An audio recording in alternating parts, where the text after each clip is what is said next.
All right, folks, it's time. So get ready, get set, get comfortable, grab yourself a drink, maybe a little popcorn, because here comes another episode of The Next Conversation. I hope you enjoy.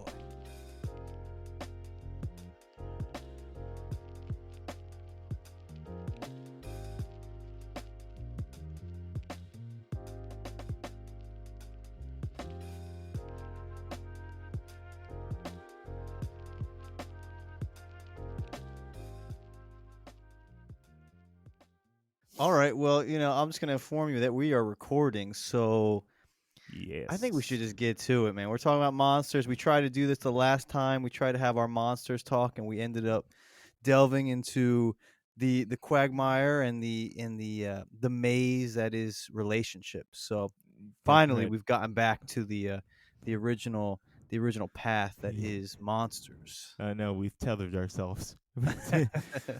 I don't know, man. It was fun. I think it was because I hadn't talked to you in a while, and I was just like I had a lot of energy to get out.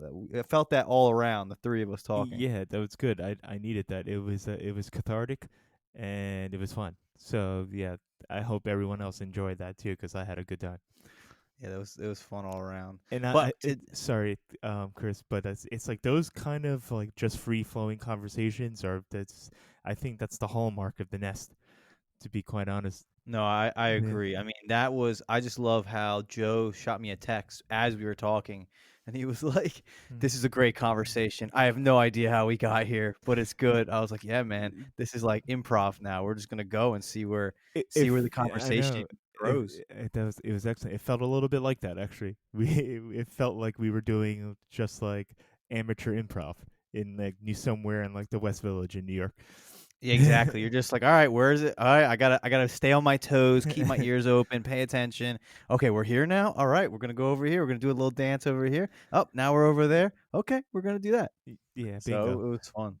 All right. But today we're gonna talk about, and this conversation kind of came out of when you and I recently watched an Ancient Aliens episode. I think that was the genesis of this talk regarding monsters and the mythology and how these stories have kind of stuck with us like generations and generations, and then they kind of constantly get reprocessed and Mhm. redefined and reshaped based on that, like this time and what these people and this time think and are afraid of or aspire to. Like they're very malleable. Yes. And they also further prove one of the main overarching themes that we've been talking about for quite some time, almost a year at now at this point. How these origin stories and these mythical creatures, these monsters, are they're almost the same. It's just the name changes depending on where you are in the world and what's the traditions and the cultures.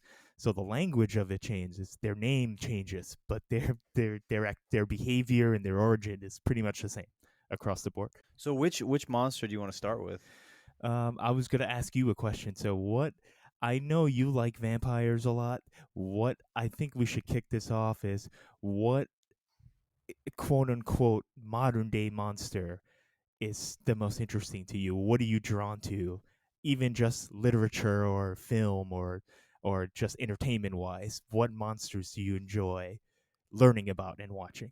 Okay, so it's funny that we're having this conversation because recently, like literally, I would say this week, I watched a French TV show. It was like on Netflix, a French Netflix program that's like a modern day vampire story.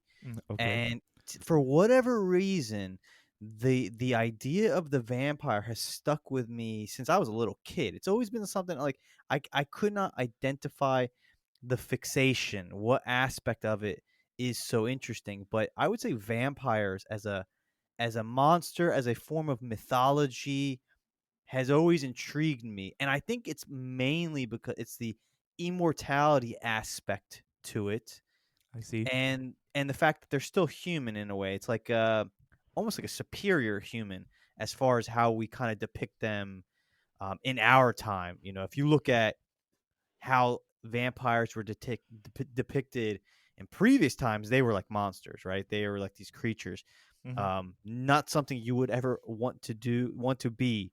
It was always like, this is the monster in the woods. This is the thing that steals away kids at night.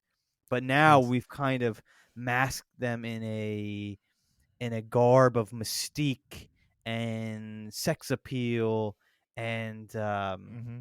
we just have made them into like superhumans in a sense. So I think vampire. I mean, I'm down to talk vampires, werewolves, Yep. but I also would like to talk about some of the monsters that I'm not even aware of that I know you have done deeper Yeah. dives on than I have. You're right. So I you have. lead. Whatever. What is like an interesting monster you want to start with? So there's. Let's just go right into it. So there's. Everyone is Hey, Rob, familiar. can I ask you this question first, though? Yes. Should Yes. we even be calling them monsters? Is that even the right word to describe these beings of which we're going to discuss tonight? That's true. That's true. I think um, according to my research, the word monster itself generated from the word the adjective monstrous. So it wasn't a noun initially. So things like even something as silly as the dodo bird, whatever, for example, just this is just a trite example, but this is how ancient people used that word, and they used wherever on earth they used the equivalent of the adjective monstrous, like this, and it meant to describe something that was larger than life, essentially. So, like a giant bird or a giant snake, things like this, things that were real. Like they saw giant snakes like an anaconda, but they would always describe it as monstrous. And then from that, the word monster became a noun, and that's where you get some of the fictional things. But the rub is many of these monsters are not fictional. They're and that's what I think you were alluding to with the Ancient Aliens episode. Is the whole point of that episode was a lot of these monsters that you see in literature and on in media and on television, in film, they may be real. They may have been real at some point. I think that was the premise of that Ancient Aliens episode, which just started season 16, by the way. Brand new season just started on Friday of Ancient Aliens. So if anyone if anyone has access to a History Channel or on demand cable, it's out there. And the title is the divine number of the universe. So it just starts off with a bang. But so yeah, so back to the monsters. So they're should we call them monsters? I mean, their origin stories never called them that. So I I'm hesitant. I think they're more. I would say they're more mythical creatures. They're more or like urban legends. I would describe them more as legends rather than uh, just your traditional Halloween monster. Okay, If that sounds makes good. sense. Yeah. No, it does. It does. Okay, so where are we going to start? So we're gonna start with the boogeyman. Okay, and there's definitely several versions of the boogeyman. I'm sure you, when you were growing up, you got your own version of it. Um, but the boogeyman could be even in film, things like the Candyman. Remember that movie from the Yes. 90s? It's So funny when you said boogeyman, that's where my mind went it's the first immediately. one. Yeah. Yeah. So same thing as mine. That movie was freaky. Um, and you get like Bloody Mary, the tale of Bloody Mary, which is steeped in history, where I forgot some it was in England. There was one of the queens was beheading people, and that was the origin of Bloody Mary, where it um, came down all the way to modern times. That's what she evolved into based on all these stories and folklore. But so the boogeyman has several iterations, but there's one in particular, and it's very prominent in Latino culture. So we're talking South America, we're talking Central America and Caribbean. Not so much Spain, but more Latin America, I would say. And the name of him is El Cuco. So Cuco, El Cuco. And he's basically he varies from the boogeyman in the sense that he specifically targets children, and his origin is um, it, the Spanish parents. So it started in Spain, but they all brought it over to, and it became prominent in Latin American culture. But it did indeed originate in Spain, obviously, as almost all Latin culture did. And then it mixed with the others. And but that's the story. I'm going on a tangent right now. No, We're that's not cool, we're man. not in a history lecture right now. But everyone gets what I'm trying to say. So they put a slight twist on it. It's a more diabolical twist actually for me. So this entity is specifically targeting children and targeting children that are misbehaving. So if I can just speak from my own experience, I have a story where my brother and I and our cousins were at our grandparents' house. This was in I would say mid 90s, and this is the first I ever learned even what just the original boogeyman was, just in the American lore. But we were misbehaving. We were like horsing around, and we ended up breaking something in the living room. I think it was a picture. We knocked over a picture, and it fell off the wall, and the glass shattered everywhere. So obviously that's a big deal when you're like 7 years old. Parents get pissed off at shit like that, especially if it was from just dicking around. So they sat us down. There's like four of us. There's me, my brother, my cousin, and then my really little cousin, who could probably doesn't even remember this conversation, but he was told this as well. We were told the entire history of El Cuco, and he, anytime a child misbehaves, he remembers it, and when you go to sleep, he appears to you, and he gives you a chance. You get a fair warning from this beast, or this. He can take different forms too, so that's a whole nother thing. He can shapeshift, and he gives you a chance. And if you continue to misbehave, he eats you. He just consumes you like a Christmas ham. And that's the way it was described to me. He'll chomp. He'll just until there's just bones left. And obviously, when you're 7 years old, that scares the shit out of you. If I continue to misbehave and I don't heed the warnings, I'm gonna get eaten alive by a by some shadow entity beast that appears to be in the night. And it was very effective because it was told to any Spanish person that you come across, ask them about El Cuco, don't know.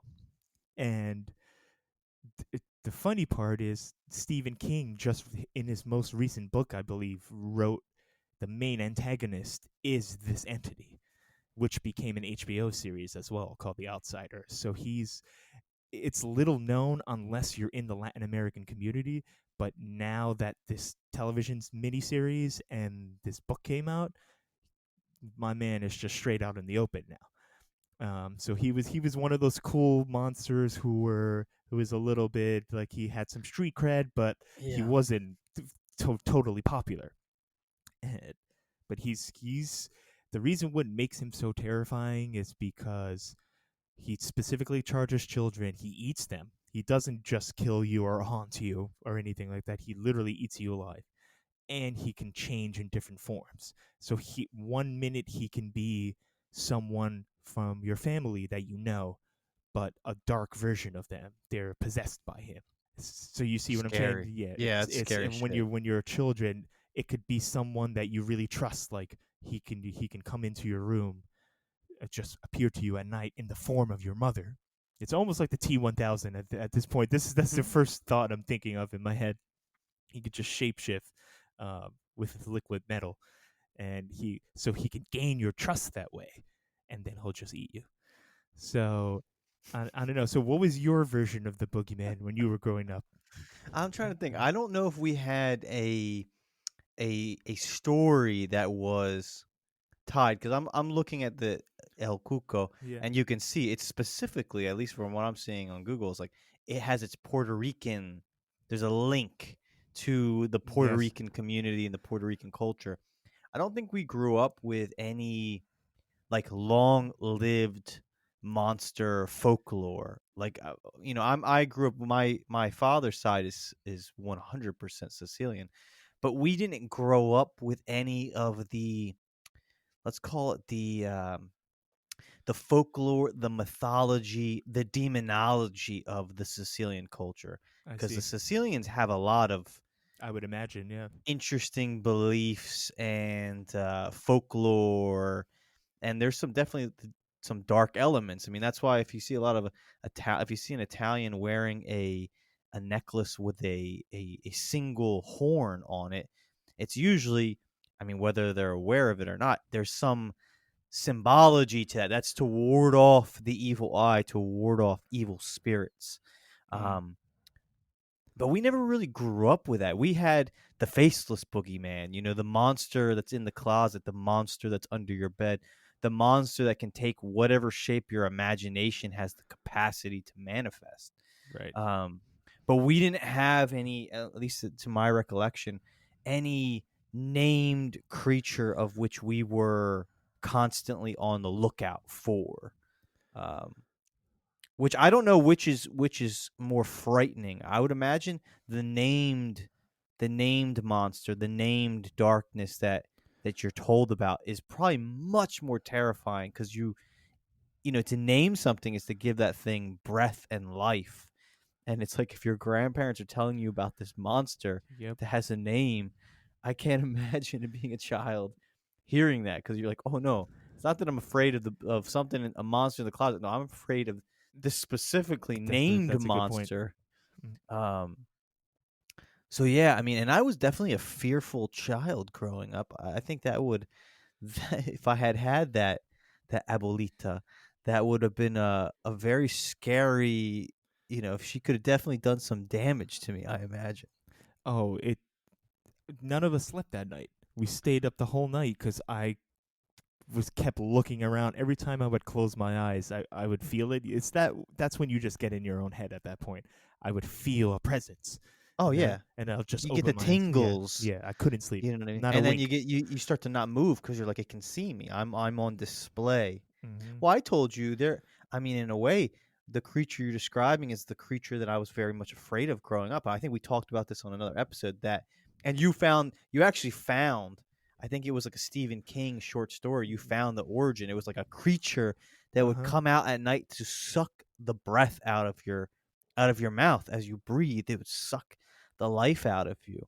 Yeah, I mean, my imagination was definitely very much overactive as a child, and I had all sorts of creatures that were, coming to attack me in my sleep. But I had never heard of El Cuco until this moment. Yeah, it's he's one of the worst ones because, as I said, he's not. You said vampires. They're humanoid. They have human like features, right? Even though Yeah. they could be immortal, they still look like a human. This guy is he could be anything. He could be, and I think you hit the nail on the head when you said he.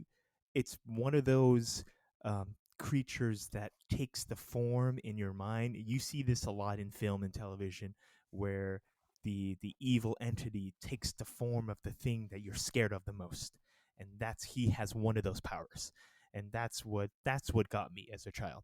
He could be. I could think of the scariest looking thing, or I can think of the most innocent looking thing that can turn on a dime into that scary thing. And he could be either one. He can be inside either one of those things. So It's very hard.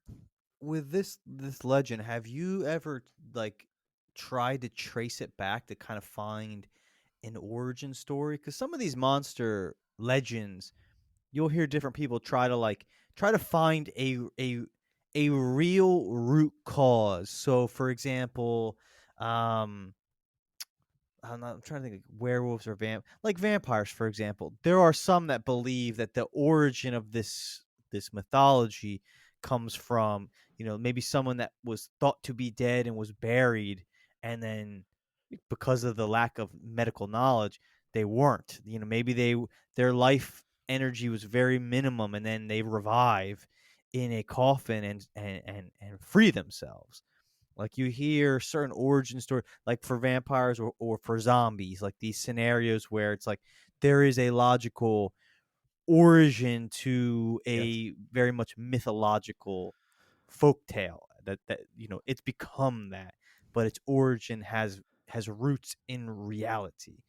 So I wonder, where did this El Cuco come from? Was it just a man who, is this story really just a manifestation of a human being that hunted children? Like that still scary as it sounds, that exists. Like That's there true. there are people like that. Yes, so I did do a little uh, tracing back to see if I can find like a pinpoint, maybe something real in the real world that this was based on, as you're saying. But the closest I could get was it originated in like the Iberian Peninsula, like Portugal, as we said before. Then it migrated over and really took root in Latin America. But um, the word like the word itself refers to the human head. It can also mean skull, like coco. It could be skull, and in Portuguese, this is kind of what it meant, and like even around in other places like Europe, like I in Irish folklore, clocan means skull. So that word, like the etymology of that word, is human skull or human head. So you can see where this is going. So maybe I'm this is me just speculating here, but maybe the origin of it this is going to sound dark, but the origin of it is perhaps back way back in 16th 17th century. Kids were getting scared by headless by someone who was headless, by a human head, and they were getting scared straight essentially into behaving by people. The one of the weird traditions they had back then was scaring children with a live severed human head. So I mean, this is good of an explanation as I I found, if any. Yeah. Uh, um which no, no, makes I mean, Yeah, go which ahead. makes sense because of like you were talking about the faceless boogeyman. That a lot of the thing about the boogeyman is it has to do with the face and the head, the crown of the skull, and things like this. That's where the actual word comes from. So you can basically suss out what they were trying to say by using that word specifically and naming him that. Like this is a very, Puerto Rican, Portuguese, Spanish originating folktale. But do you ever wonder, and this is kind of like maybe more in the ancient aliens territory, but how there's a lot of these mythological creatures, these monsters. It's, in this case we could say this story is very much targeted at one location. It came from one locale. But a lot of these monsters you can find, as you said in the beginning, it's like the name of them might change, but in all essence, what the story is describing is almost to a T.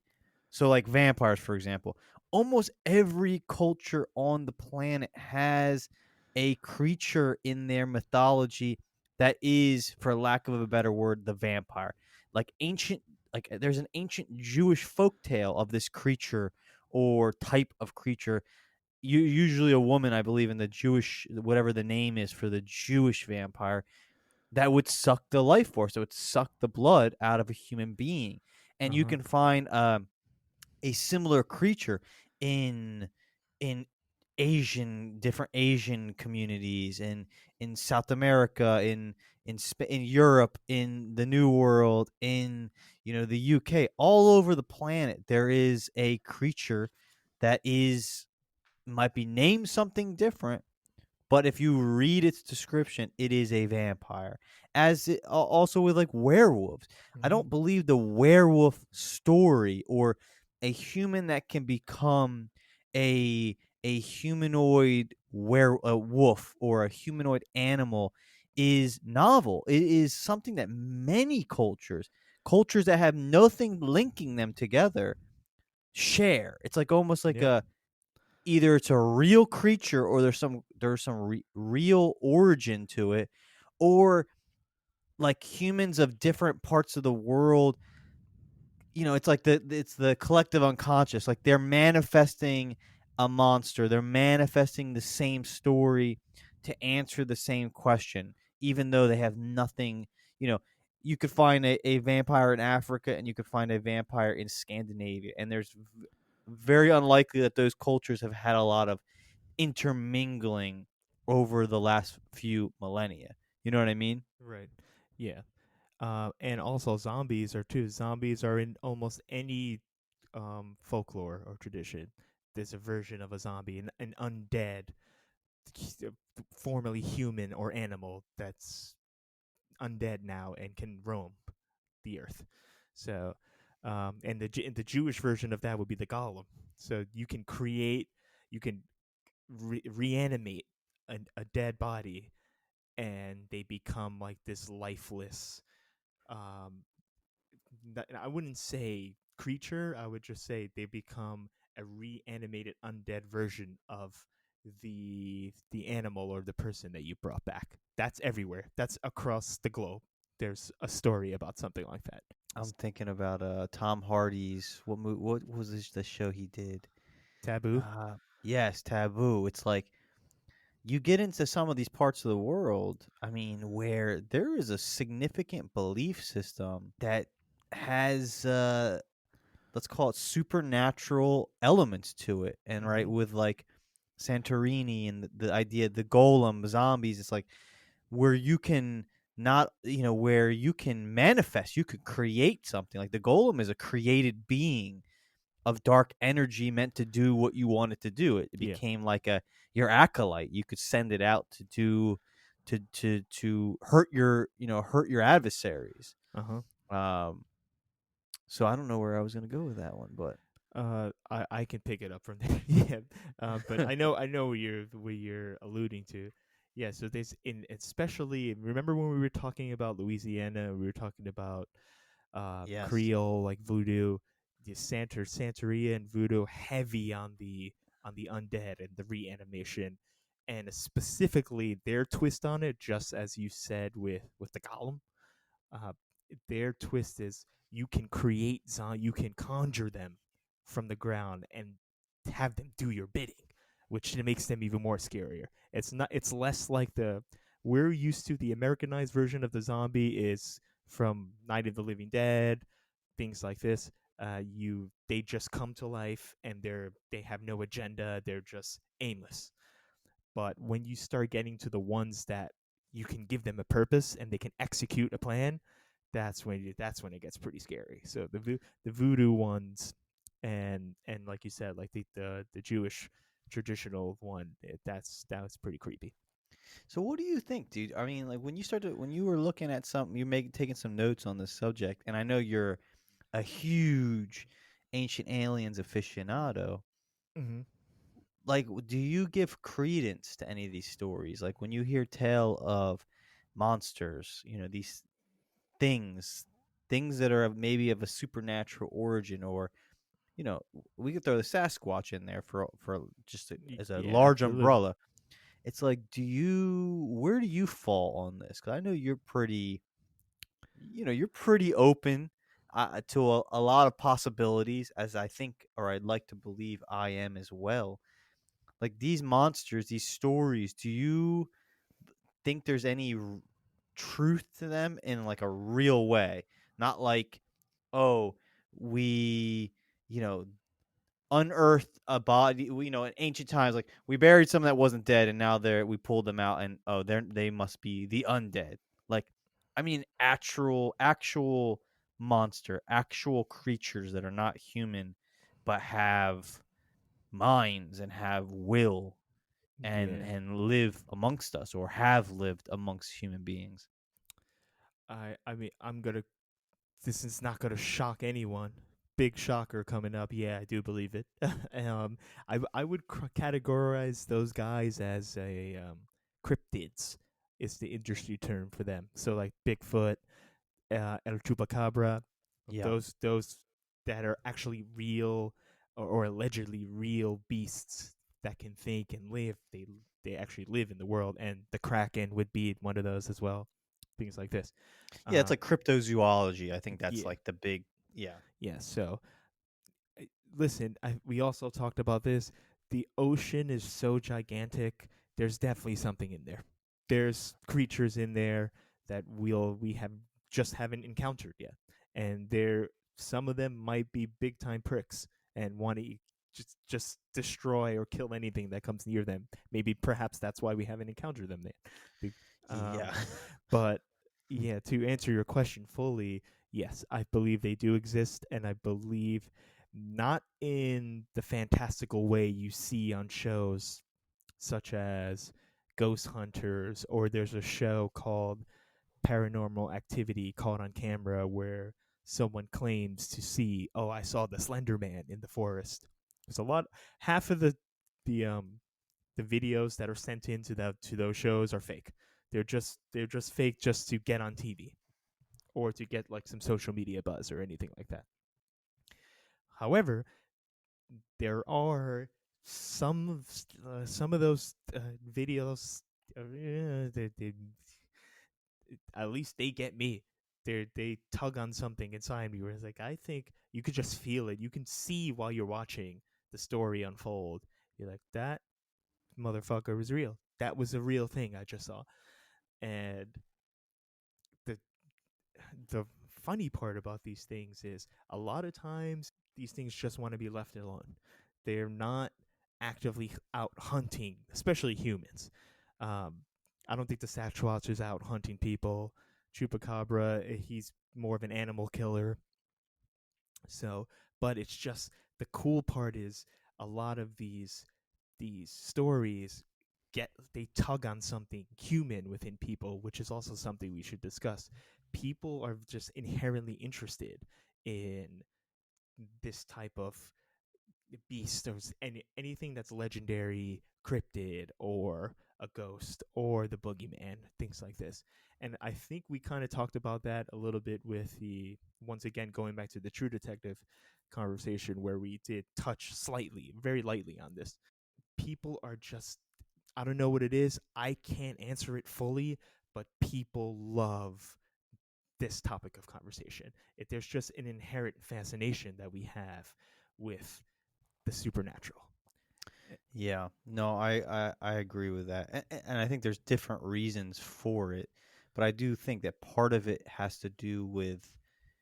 I think it's part of the human makeup where you attach if those things exist, then there's something else out there, like there's something beyond what I can see, and I think a lot of people are clawing for that, whether they're aware of it or not. But it's like a semblance of the divine. It's something else. It's something beyond this kind of this world that we believe, what we believe is possible and impossible. Yeah, so One like thing, it's anything. Sorry to cut you off. It's no, no, it's fine. so anything we are yearning for just a glimpse to the other side, something beyond this mortal coil. I think you're Oh, right about that. 100%. Yes, 100. I mean that has to be part of the mystique. Why Yeah. is it that even though we consider ourselves very rational people, and I mean, like I always say this, it's like it'd be very difficult for you to find someone that would not claim that they're a rational person. Like we love to believe that we're rational. Yet why is it that there's, in the TV world that we live in, how is it that werewolves and monsters of all shapes and sizes continually get revived, and there's a fascination about them? I mean, look at early 2000s vampires, man. That came back in a real way, and think Big about how time. many TV shows were around vampires, right? Yeah. Twilight. Twilight, Vampire Yeah. Diaries, True Blood. True Blood, right? There's 3 American right Horror off. Story. So it's like there's got to be, and I think we have that fascination with the supernatural because the supernatural, if it exists, represents a realm of which we do not know much about. We have very little dealings with it. Yeah, I think that's well said. And I to using that, we also like. I think I could speak for both of us here. I don't want to run into one of those motherfuckers. I don't want to run into a vampire, but I'll learn about him. I'll learn about him or her or whatever you will want to categorize a vampire as. Um, I Yeah. know none of us want to come face to face with any of these I creatures. mean, not a hungry vampire, man. I'll Nah, catch one maybe after he's eaten like a 4-course meal, but yeah, yeah. Because what are not not when he's not when he's like famished. He's like been intermittent fasting for like 12 yeah, hours. what do they say in Interview with the Vampire? He hasn't fed yet. I love that Yeah. movie. Oh, it's a great. That's a Yeah, great movie. But yeah, I mean, but one thing I want to separate real quick before we continue is that like because that monsters is it's a gigantic umbrella. Like I don't really consider Sasquatch a monster. I consider him, I if he agree. was to exist, it is an animal we have yet to discover. Yes. Just like if we were to discover the Kraken or some gigantic quote unquote sea monster or the Loch Ness monster, I would classify that as this is an animal of which we just didn't know existed, right? That's to me, that's one thing. Or the chupacabra, like that's how it's described. It's an animal. It's an animal that hunts usually livestock, right? That makes Yes. sense to me. Now there's that monster, which I'm just gonna call an animal, right? Yeah. And it'd be like if you stumbled across a dragon. Is that a monster? I mean, it's monstrous, but Yeah. you could also say it's probably it's an animal. It's a beast of some sort. Well, What I go ahead. I'm sorry. no, you finish first. Yeah. Well, no. What I was gonna say is, like, then there are the monsters that are you could say are there might be a dealing with the supernatural, like a vampire. I'd classify it has thought, it thinks, it has an intellect, it has a mind, and can have its own will. That gets into like another category. I put like a werewolf into that Yeah. category, witches into that category, El Cuco, the boogeyman, um, the Slender Man. That's like these entities that are not human yet have maybe likes and dislikes and a will of their own. Those are to me much more frightening. Yes, and those are the ones that have their roots in antiquity. So Yes. I would say you're right. I would say those are to me infinitely more terrifying than, just like you said, just an animal that we just don't know exists, but it's probably out there. And it's interesting that you brought up dragons, because if you were to ask an ancient astronaut theorist, they would say a dragon is not a monster or a creature at all. It was just a spaceship that we just mislabeled, essentially. Yes. So that's a Well, and whole that's what nother. we watched. Yeah. Yeah, right. But we the episode that we watched was that all the all our traditional Halloween monsters in Halloween we was like a little less than a month ago. Unfortunately, no one got to dress up because of this goddamn pandemic, which stole my favorite holiday. I love Halloween. Uh, I'm Yeah, sure many people do. you didn't get to dress up as Mulder. No, no, that was one of my best costumes. And what is Mulder hunts aliens? So well done. That is Here you go. perfect. Yeah, full circle. Full circle. So the dragon has a name in Portuguese called the caca, the cuca. I believe I pronounced that correctly. Cuca.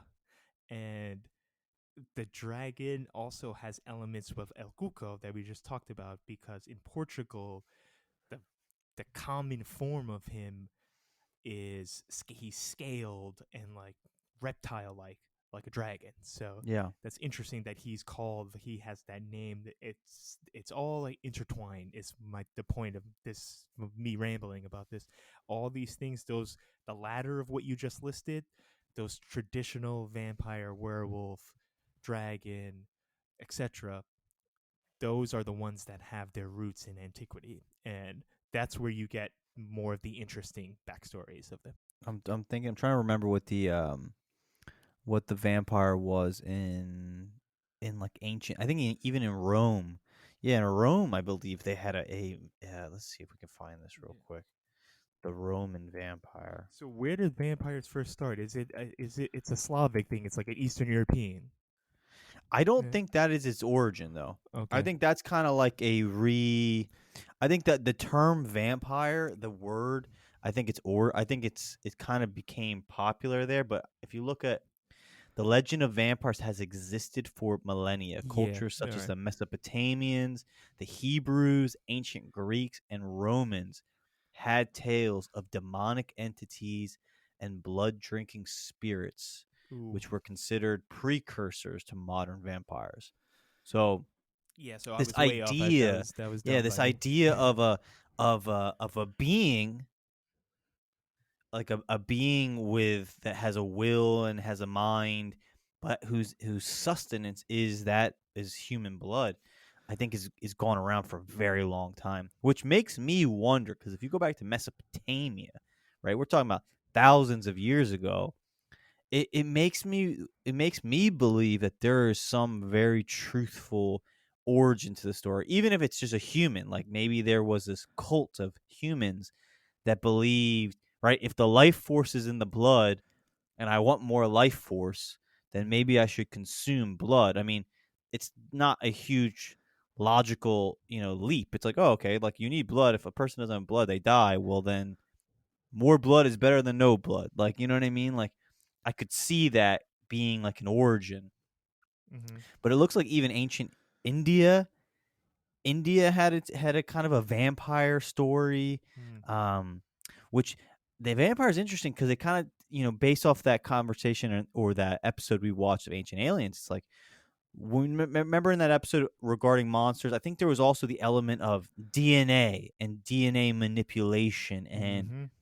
and how, right, so like what if it is this entity, and this is, they were collecting blood, they needed blood, like for For an experiments. experiment Yeah. or for some type of work they're For doing, yeah, genetic manipulation. Correct. right? Yeah. And then this is a way that they pulled, they created something that sought out blood for them. Right. So like um, think of what, like when you get your physical, even in the modern world with the world we're living in today, when you get a physical, what's the best way to find out your health?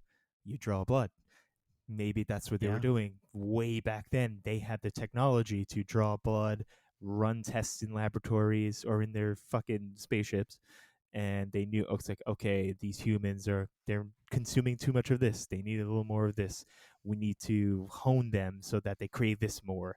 So that's a good point. That's one of the main overarching themes of that episode, is these quote unquote mythical creatures were, their real main purpose was to help humans advance.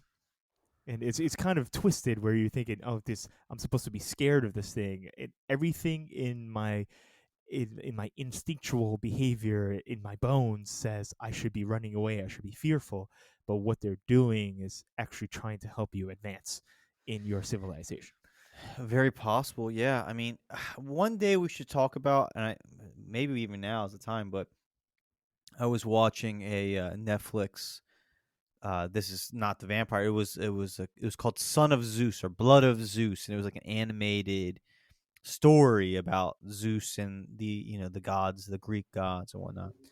And I'm wondering, with Ancient Aliens, do they ever talk about, the Greek gods, or like they talked a little bit about the some Hindu gods when we watched that episode? Do they talk about the gods of like Scandinavia, and do they ever say or pontificate as if maybe they are an alien species, that these stories that have been passed down in the sense of like all of the myths and legends of the Greek gods, were they, were they, from like Ancient Aliens perspective, were they just a race of aliens, and these stories are just the tales of different aliens? Like, Zeus was an ancient alien, and the stories that come down to us are not of this god as in like a supernatural being, but as a superior alien species. Do they ever talk about that kind of stuff? Are you kidding me? A lot, yeah. Does a bear shit in the woods? And that's half of the fucking series. So yeah. I've read a couple of sci-fi books recently, and I've seen some depictions, and it's like they're starting to depict, like with Marvel. Marvel did it as well, like that these gods were not gods, but they are aliens. Just they're far more advanced, and have kind of like their technology seems, like we've discussed this, to an outsider seems like magic, but in essence it is technology, just far advanced technology. Um, There's a prominent branch extremely prominent branch of the ancient astronaut theory and community that believes that all the Roman, Greek, Norse, Hindu, the Mayans, whatever, all the gods that they were praying to weren't. They're not stories. They're not creation stories. They're not handed down by some deity that's in the clouds. They're all actual visitors from outside, either outside Earth. That's one theory. That's the one I don't like. That's I think we talked about this too.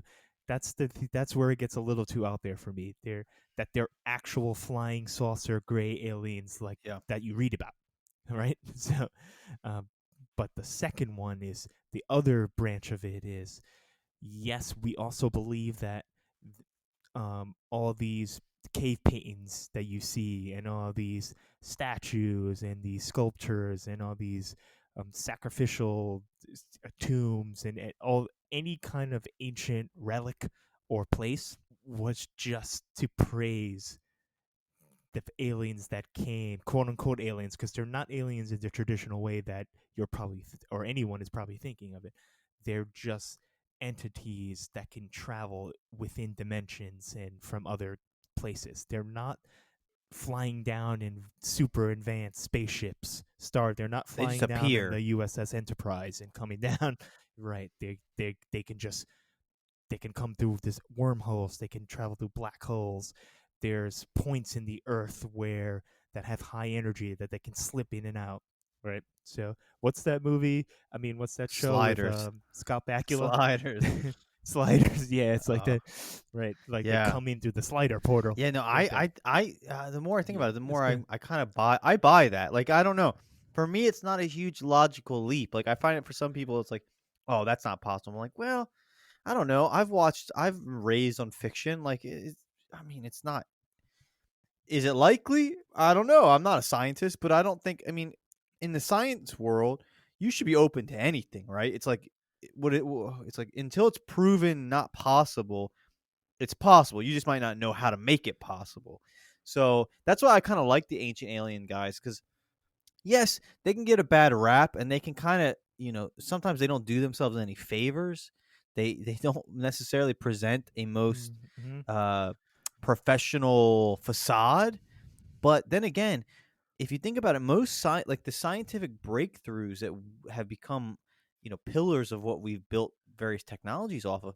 A lot of times, the people who create that, the first, the first spark, is someone that is a little weird, and a lot of people didn't believe. They thought they were a crackpot until maybe years later or decades later, they were just too ahead of the time. They were too advanced, and it just took people a little bit, a little longer to figure out. Oh yeah, that person was was was speaking the truth. Like they have very valid things to talk about. Yeah, that happens all the time. It happens. It just in all of mythology a lot of it is that archetype of that. That's why in the disaster movies you always have the character of the well, what do I call them? The Yeah, disbelievers. I guess I would call them the people that, and that's why just look at X Files. You mentioned Mulder. Scully's entire character is a control for Mulder because she's a non-believer, right? And that's I think it's a human nature thing, but it's a lot of it is I'm going to push back on that a little bit because a lot of that I feel is not innate. It's just people don't are willfully ignoring it. So it's a little bit of an indictment of us just now that we're learned and we can do research online and read about all these things. Uh, the more evidence that comes out to me, the more seasons there are of Ancient Aliens, the more I feel that if you don't start at least thinking about these things, you're doing yourself a disservice. So I it's that's a tough one for me because I'm such an avid proponent.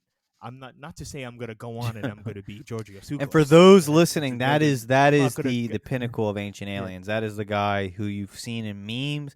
He's the guy with the crazy hair that somehow defies gravity and is able to stand at least a foot off his head. But anyway, keep going. That's right. He wears Native American jewelry. He also has a really, really Jersey Tan, yeah. Shore Guido type orange tan. So he's unmistakable. You know who we're talking about, right? And so I'm not saying I'm gonna go down that path, but a lot of what they're saying, and you could tell the tone of the episodes. Initially, they were kind of what maybe how you and I were like when we were growing up and we were children. Like, oh, well, yeah, that's kind of cool. It's interesting. But now the tone is this shit's real. Get on the board this train before it's too late. Before you get left behind. Before the comet, the meteor hits Earth, and you didn't believe me. Or like Dante's Peak, where they didn't believe who was the doctor in Dante's Peak, the scientist? It No, wasn't I Pierce forget Brosnan. her It name. was the girl. Um, Oh, it was the woman she played. uh, She was in the Terminator so films, wasn't she in this? Yeah, Linda Hamill. It's in Linda Hamilton. That's exactly who it is. Yeah, it's like Linda Hamilton and her team in, and then they bring in Pierce Brosnan to save the day, of course. Yeah, James Bond. when you need it when you have a But problem you need solving, who do you call? you need James Bond. Yeah, he knows how to deal with explosive volcanoes. So, um, well, In his retirement, that was good actually. yeah, he That's a becomes like a that's a geologist. double entendre. Yeah, but yes, I was going for more of a sexual joke there, but uh, just James Bond knows what he's doing there with volcanoes, explosive volcanoes. But But anyway, that's dun, all right. Let's move on. I need the symbol. It's Yeah. not here. I got to add that So in post. All right. yeah, that was my cheesy dad sexual joke for the episode. Um, So like for you and monsters though, like okay, like with what we're talking about now. All right, so like for you then, because of your pedigree in the ancient aliens and like there, I mean, just for folks who are listening, like Ancient Aliens, right? That's a TV show, but some of the camps, right, of the people who are coming there and talking, right? These are like, I would say these are not these are people of sound mind, right? You have those who are of the like what are some of the different camps with yeah. Ancient Aliens? Like these different belief So systems, you have just to highlight yeah, them. that's good. It's also I just want the audience to know it's just so humorous to me that I've watched so many Ancient Aliens episodes. I can tell you their names. I could tell you what they do for a living. I can tell you what camp of how strongly they believe it or how skeptical they are. That's the word I was looking for the whole Yeah. time. The skeptic. That's the archetype of Dana Scully. She's the skeptic. Well, she's the Right. scientist, right? The scientist in all aspects, the scientific method, skeptic until Right. proven that this is like factual. Correct. Yeah. So you have a couple camps. You have this guy named Jason Martell. He's so you basically you have the novelists, you have the authors. That's number one. The people that are genuinely interested in just history, antiquity, and traditions and folklore. So like the academics versions of them. So that's one. A lot of them are professors at various colleges around the world. Right. So that's the one sect of the ancient alien, or I would say they style themselves ancient astronaut theorists. Right. So that's Yeah. sector one.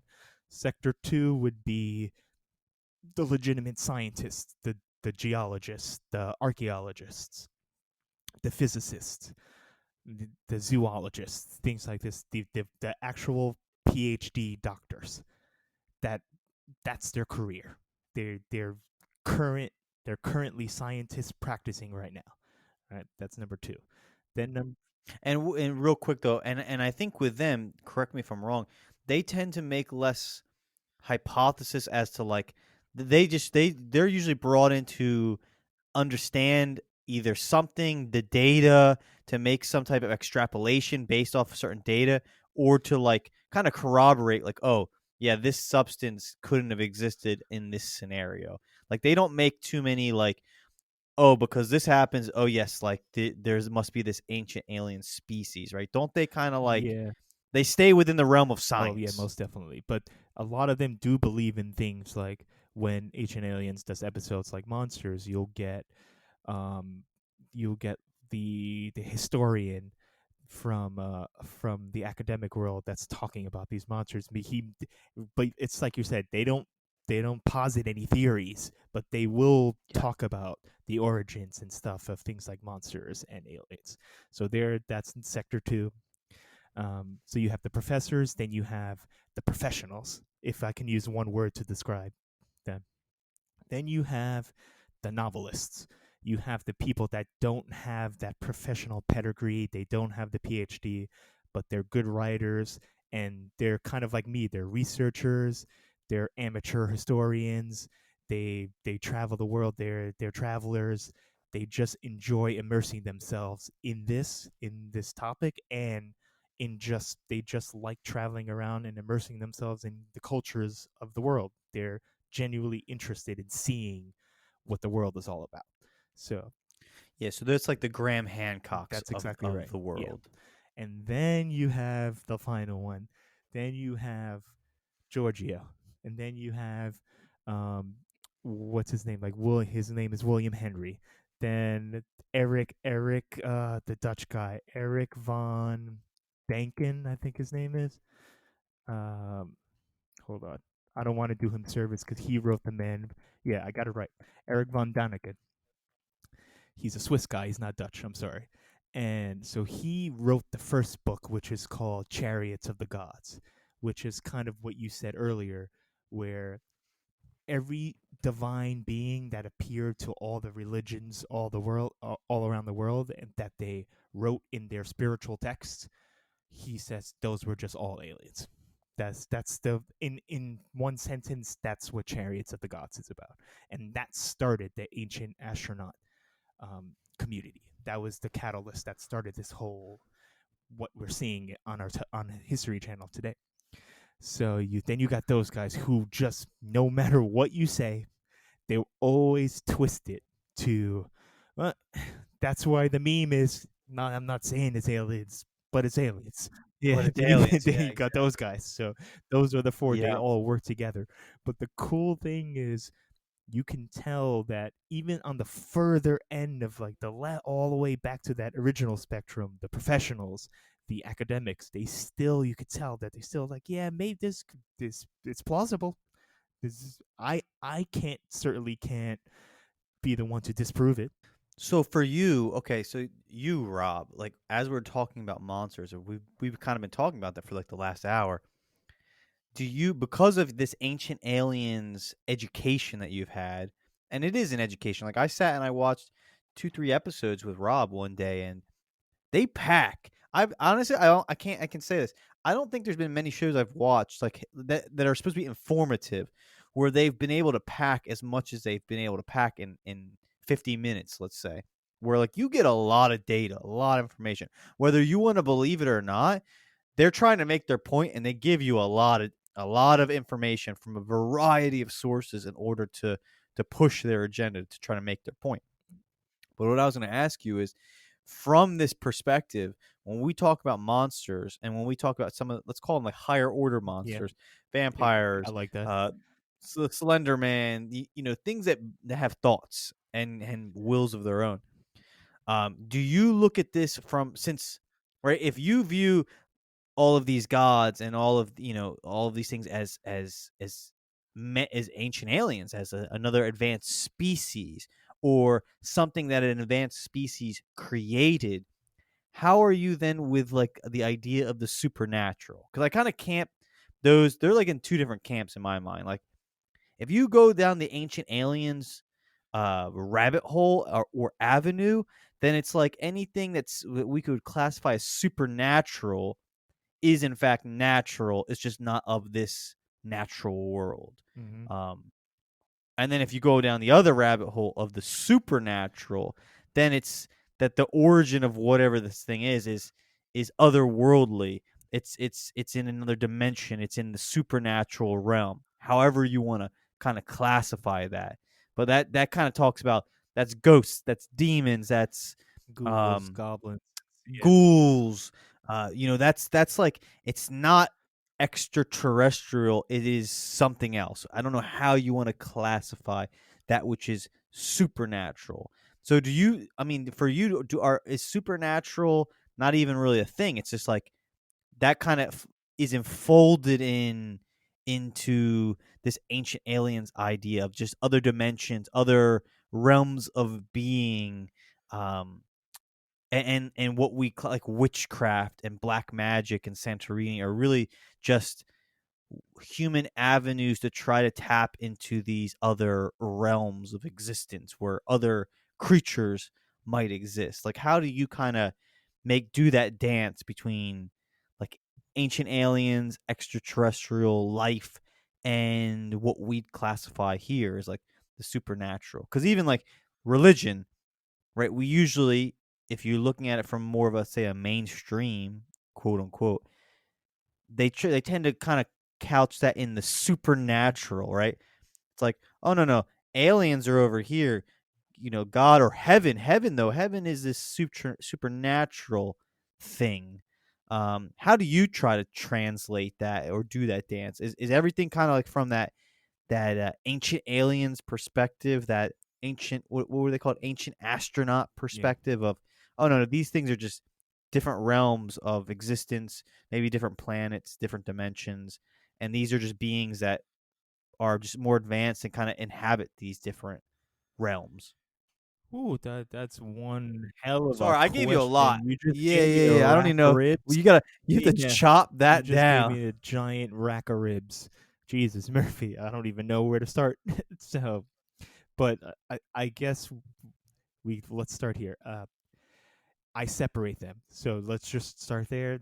And I also think I'm not going to speak for them, but I also think they too separate them. However, they do bleed into each other. So the Ancient Aliens, most definitely, you better believe it. They do episodes on voodoo and Santeria and zombies. There's even in that season that's now on Netflix. There's an entire episode which we probably should watch at some point called it's called Aliens and the Dead. So they do bleed into each other, but where it gets a little hazy is there you never hear anything about ghosts and ghouls and things like that on Ancient Aliens. They just stay completely like mediums, psychics. They stay completely away from that. That never Really? enters their talking because I think they're fully focused with just the mortal coil here, like the world. If the being can't fully exist in this world as you and I know it, like a ghost is it's a phantom. Like it's not a tangible thing. All right, so they really stray away from that. What they do, but how it bleeds together is it could be an entity that can travel within dimensions, but I think in their view that's still a living. That thing is still alive. It's not a spirit that's visiting you. Mm, It's an actual entity that's coming from a different part of the universe that's visiting you and giving you technology or giving you a life lesson or sharing knowledge with you, etc. So they never get into the ghost stuff. So for me, even I do like both. I do love ghosts. I like watching those silly travel network shows, Ghost Hunters. There's some good episodes on that where they go to. It's usually them going to an abandoned place and investigating.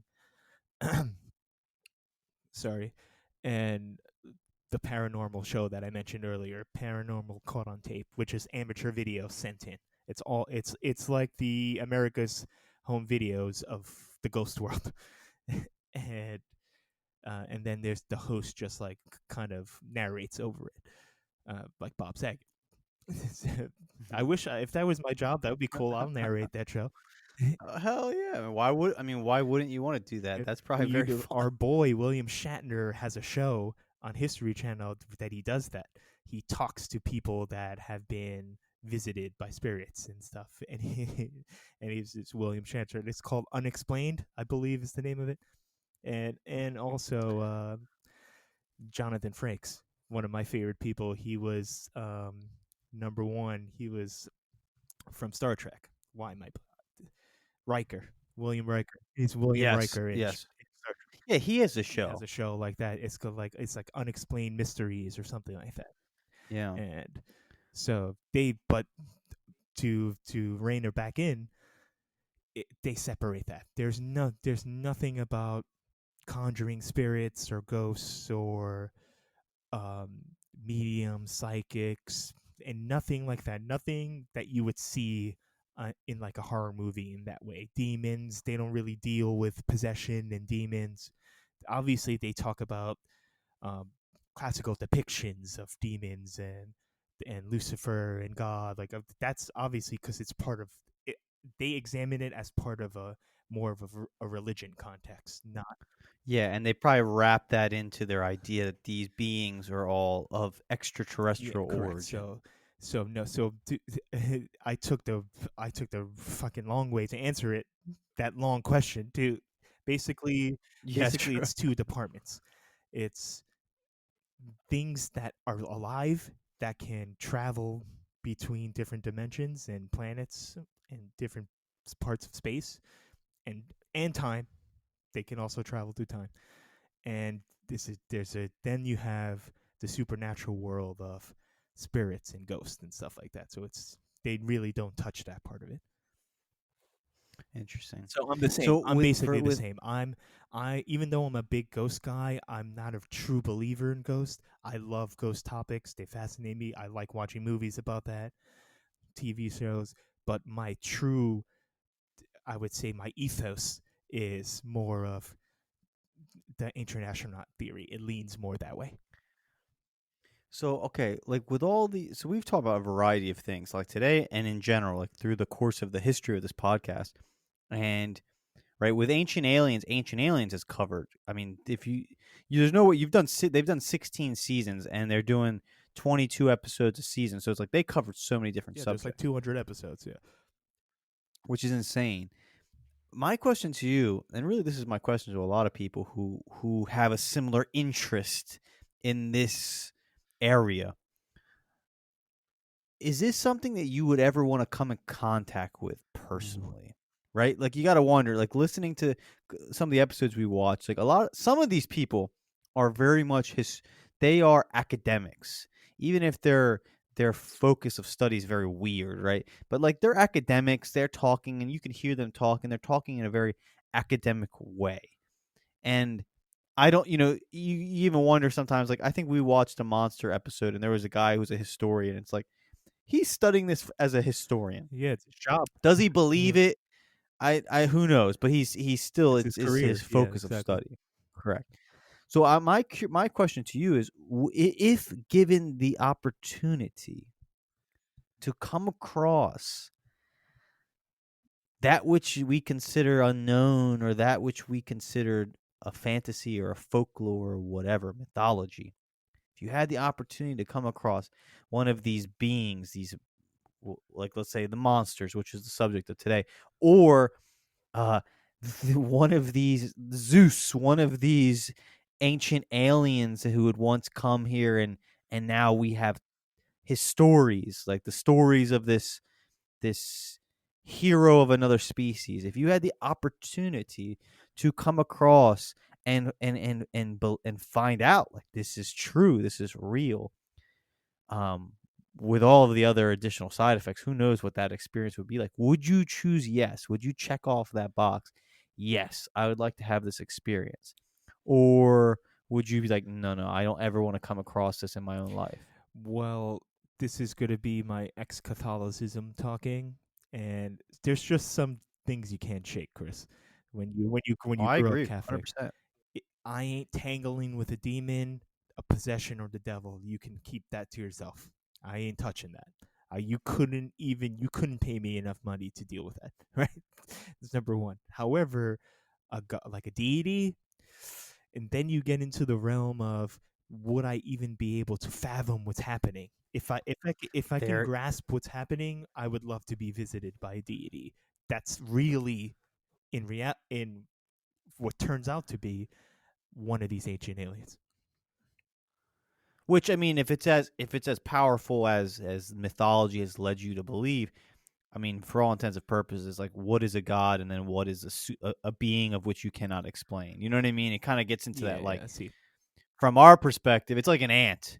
You know what I mean? Like an ant, a god with a capital G or my foot to it is probably roughly the same thing. Yeah, You know what it I can mean? just end your existence quickly, and it's something you So just can't you comprehend. so you But go ahead.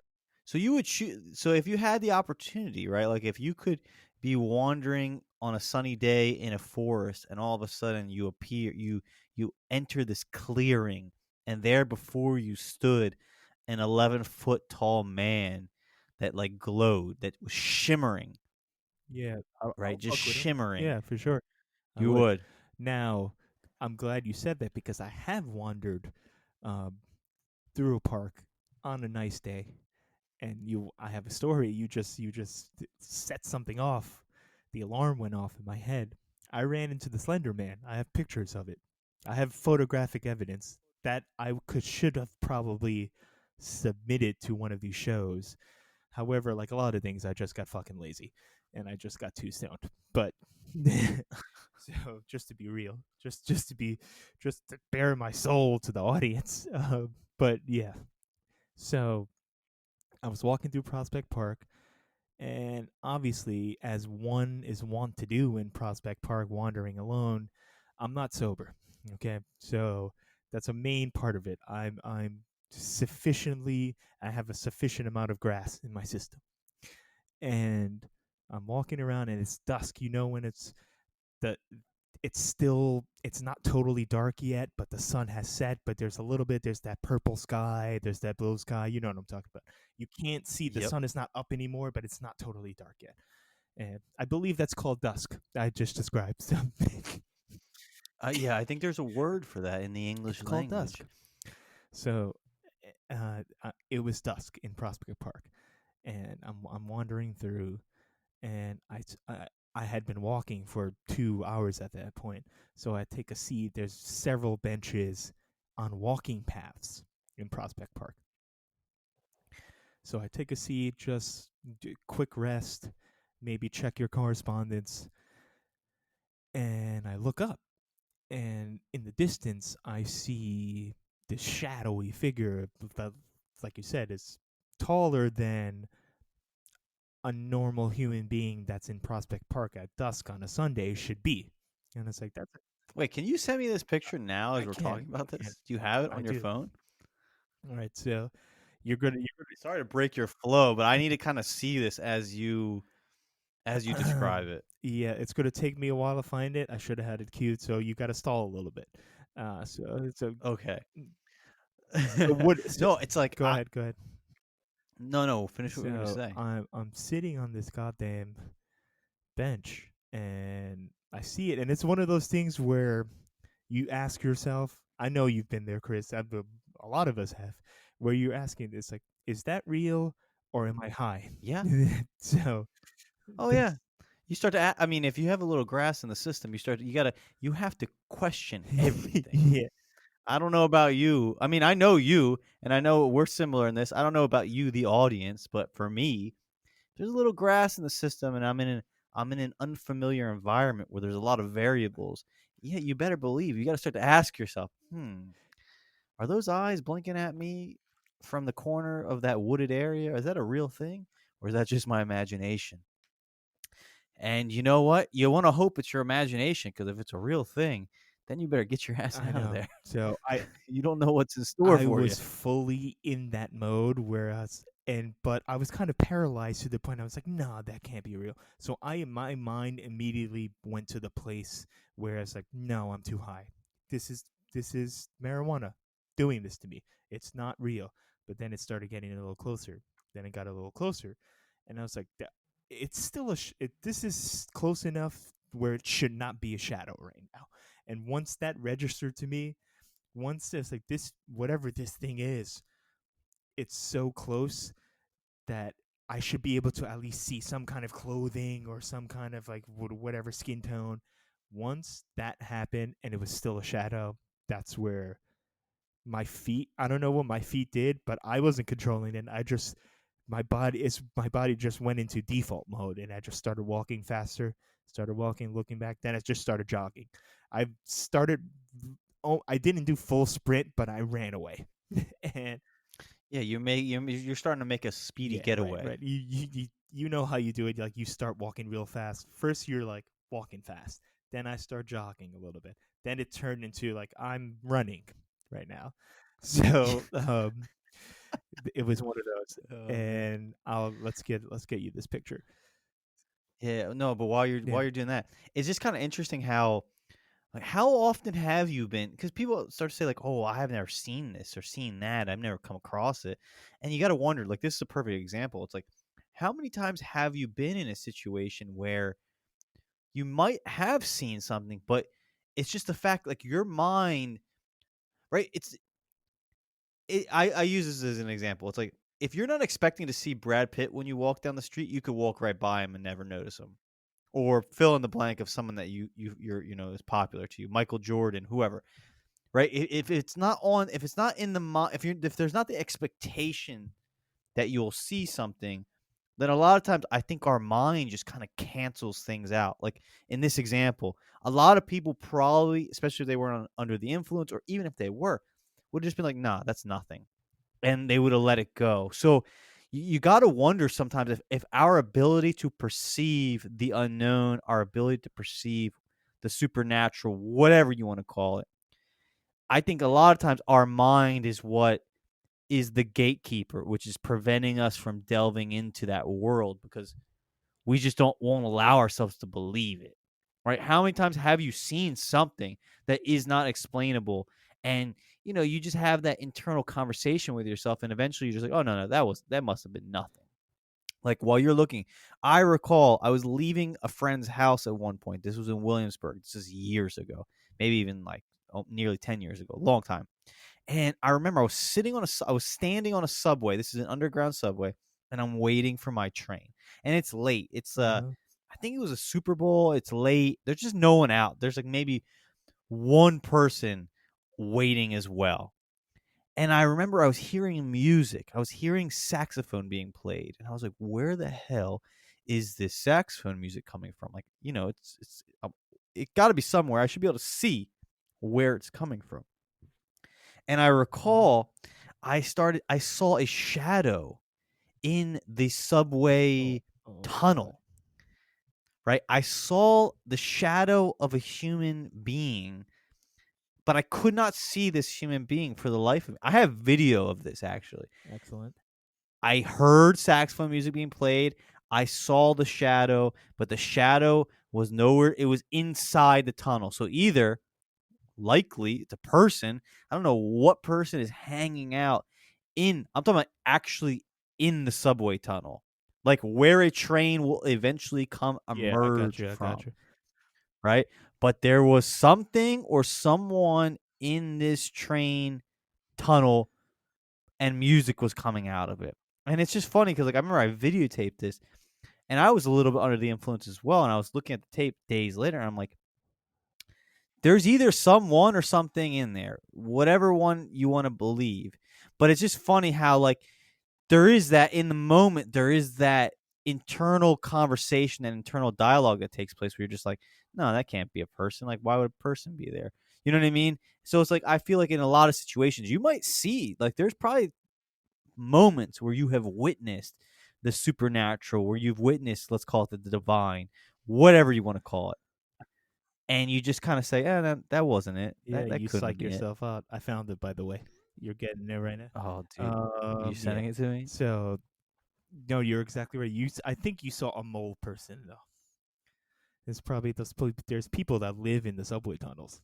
I hope everyone knows that. Wait, wait, wait, wait, You don't wait, know about wait, this? wait. Yes. No, no, this I do know. I mean, dude, the underground tunnel system in probably any city is probably a crazy place. It's just so wild and creepy.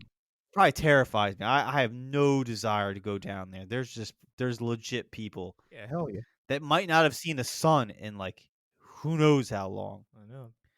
All right, dude, I'm looking at Yeah, this, how fucked up is and that? I know you pretty well. You were pretty high, so I know that. you can bug yourself out. But I do see in this picture, ladies and gentlemen, for those listening, Robert Avery has sent me a picture. All right.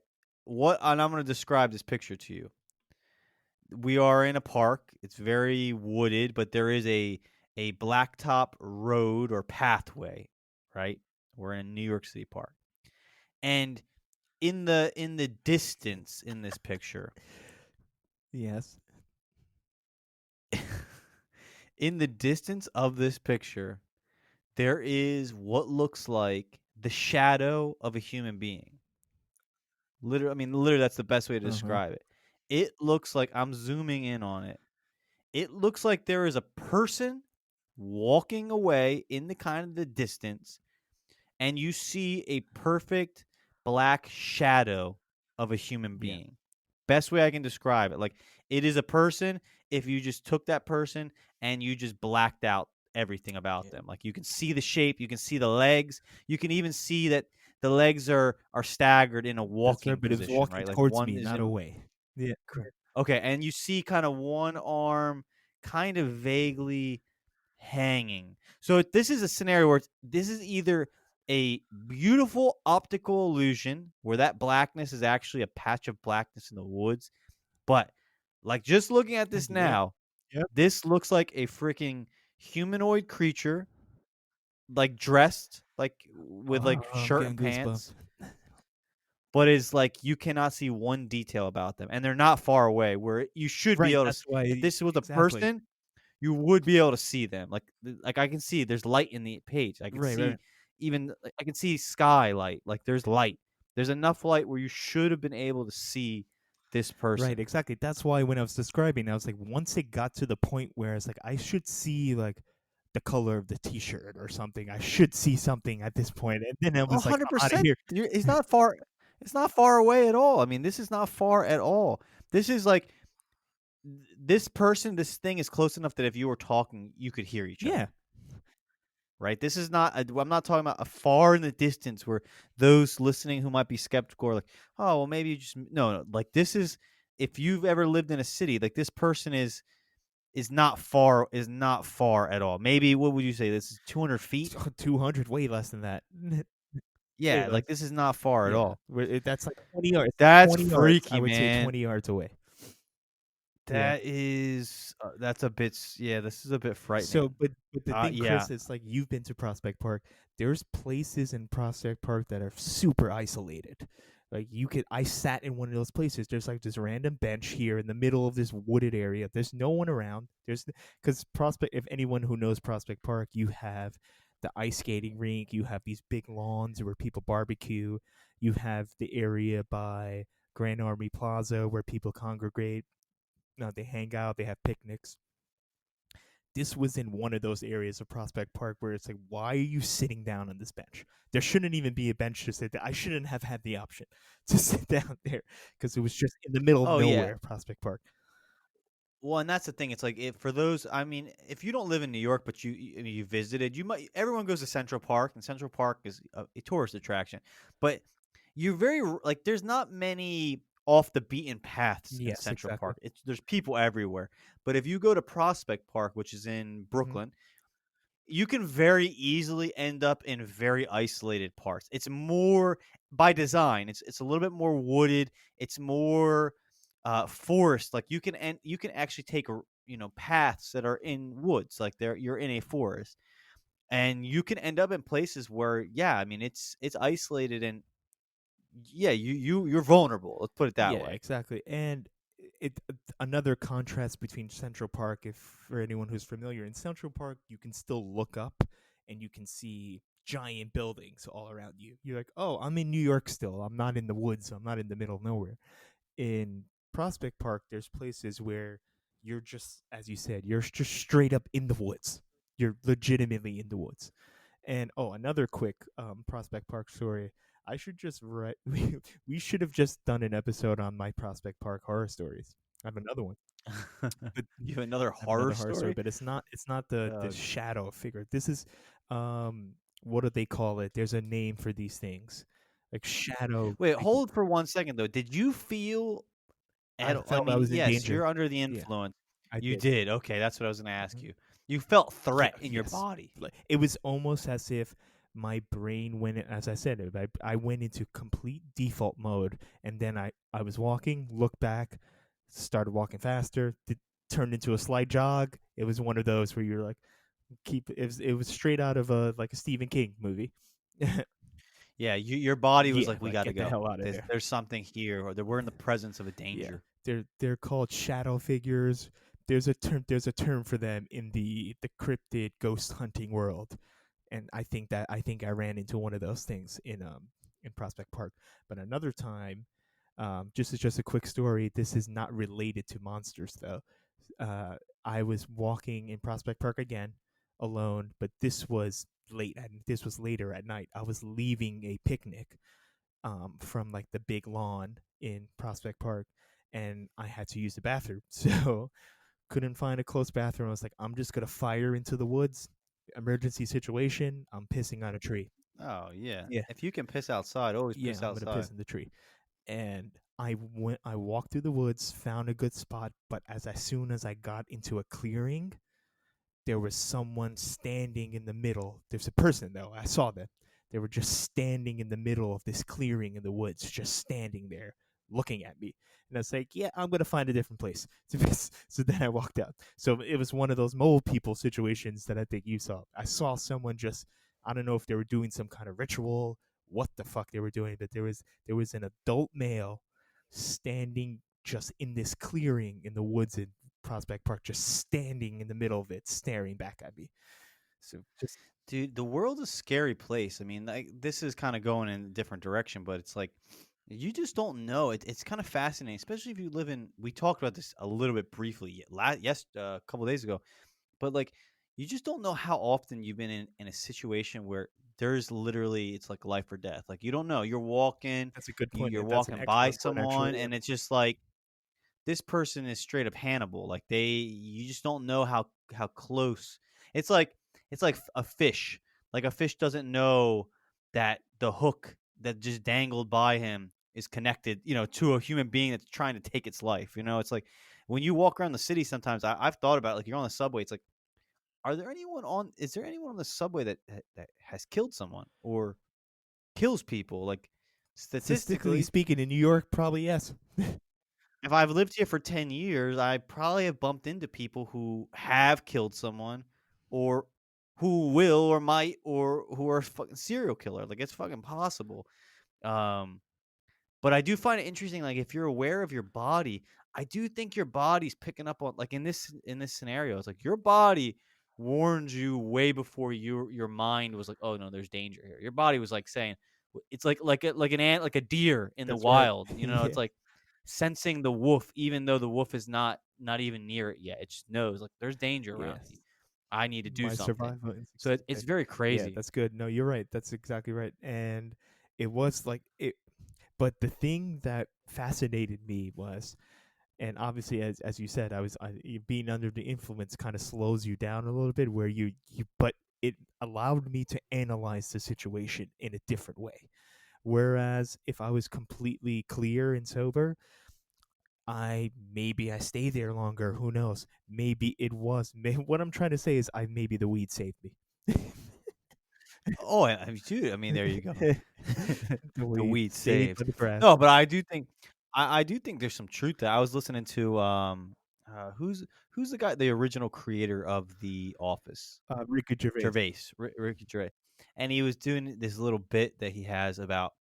But this is like right after 9/11, and he's talking about having to travel, and there was a possible threat that had been announced, and he's waiting at the airport, and he sees a man who's dressed in, let's call it kind of the traditional Yeah, yeah, terrorist looking garb, let's call it that, even though people dress like that all the time and have no exactly. Yeah, dealings with it. But anyway, so he's seeing this person, and he kind of like the joke is how he describes the two parts of his mind that are in clashing with one another, because the one side is saying like, hey, this person kind of looks like what we should be weary of, and we should tell someone, and the other side is saying, "Oh, no, no, no, that's racist. Like, you shouldn't do that. Like, he's just a normal person." There's the dichotomy of the Mhm. mind.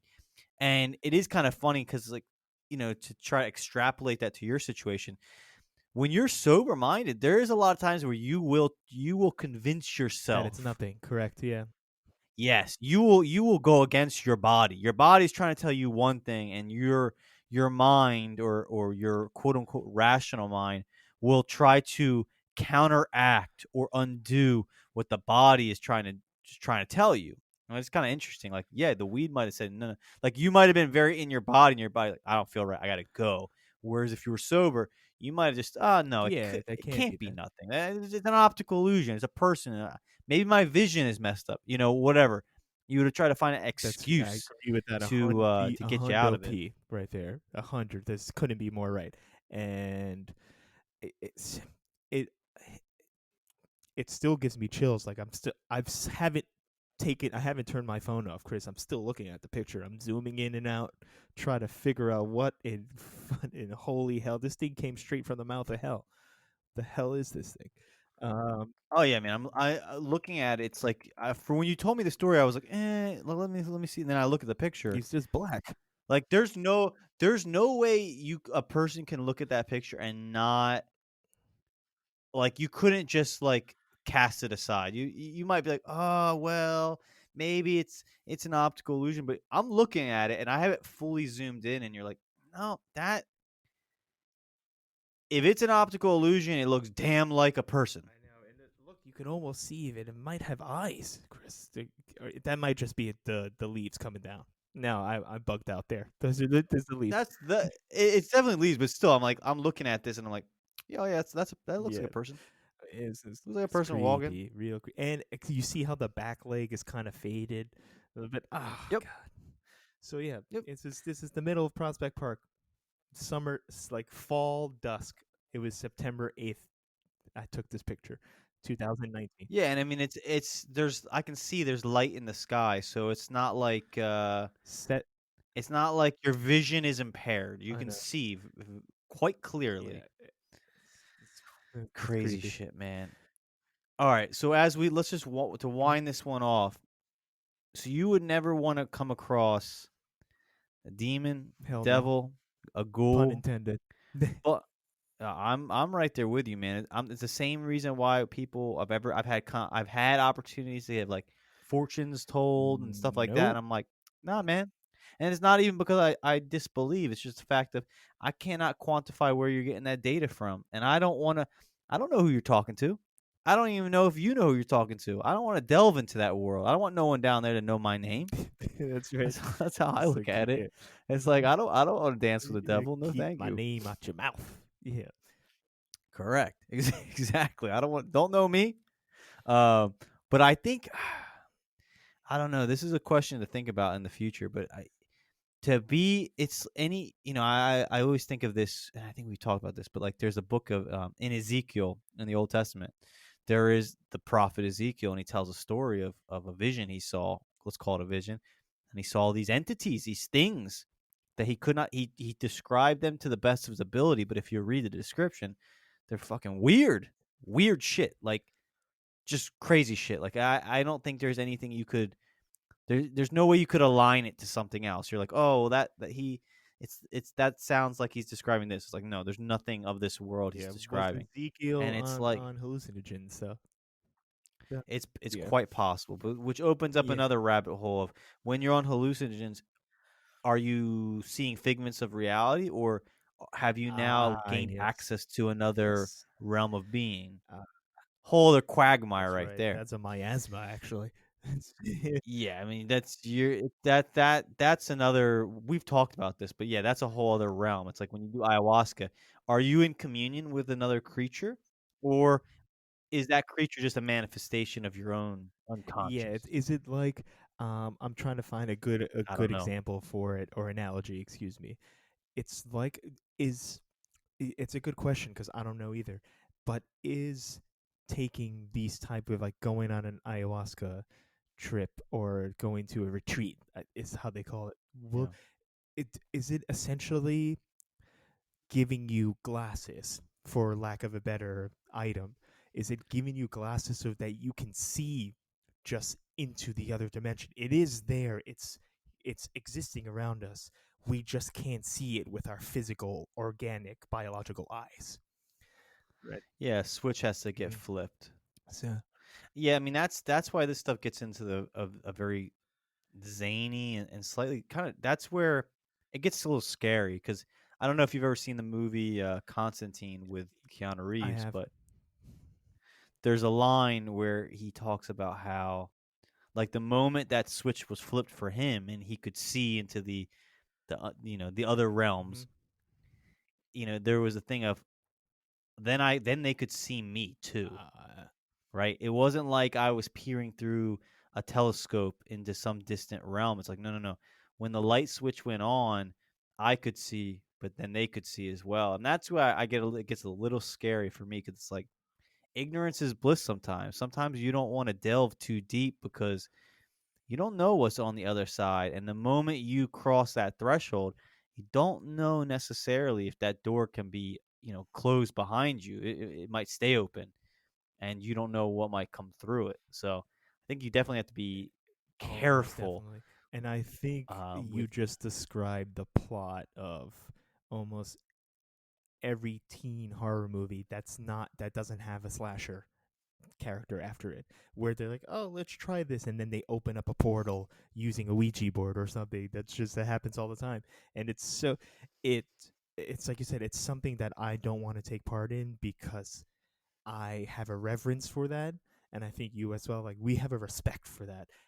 If we're gonna do this shit better be to the T, correct? Because I'm not trying to conjure something, trying to bring something into this realm, and now it knows that we brought it in. So it's Yeah. creepy. And I mean, it's something to think about. Is like the eyes, right? Your eyes are in your brain are in relation, and there's things going around us all the time. I mean, there's things we cannot see yet are very real and are mainstream.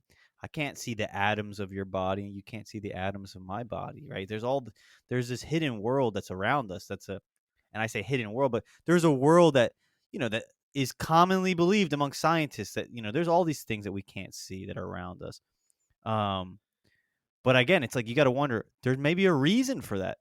The brain is constantly canceling out certain data streams that it doesn't it knows it can't use or it doesn't need. So you sometimes got to wonder it's like is there a reason we can't see certain things? Is there a reason is our brain protecting us from unlocking too much because it knows that we just don't have the material yet perhaps to truly process and understand that data, those dimensions, that other world, those other realms, and we would just be on like information overload and just fry. We would just fry ourselves. Yeah, it, it's it's simultaneously fascinating and terrifying at the same time. Yeah. Definitely scary shit. All right, final thought. Final thought is make sure if you have children, you tell them the story of El Cuco because they will listen to you after this. Believe me. Parenting advice from Robert Avery. For my sake, don't do that, man. Save those children Spanish the boogeyman is nightmares coming. and the potential psychiatric bills.